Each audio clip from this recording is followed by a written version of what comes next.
Yan guys. Gulay-gulay muna kami kasi bawal kami kumain ng karne pag sinangsalsa. Yan, dalawang putahe yung niluto ko. Parang adobo style lang to guys, pero masarap. Kami lang dito ni Naki. Ilang araw na ako hindi lumalabas ng bahay. Sila ate ko, sila sister, nandoon, sila brother, hipag, pamangkin, sa labas, nanonood sila. Yung mga nagpipinitin siya. So, ito nagluto ako para pagdating na may pagkain na yung mga nanonood. Sa linggo pa at ako lalabas. Sa kwarto lang ako nakakulong.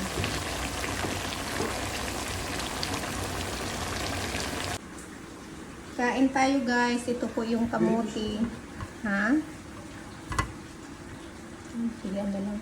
Yung kamuti, isaw-saw ko dito sa bagoong. May bagoong. Ito naman yung chili garlic oil. Nakakatrapik-trapik ngayon sa labas. Yung igsa nandito naman sa atin.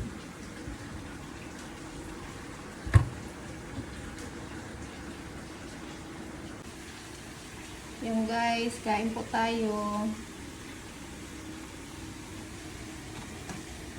Ikain na lang po namin kaysa lumabas kami. Sobrang init, tapos traffic pa.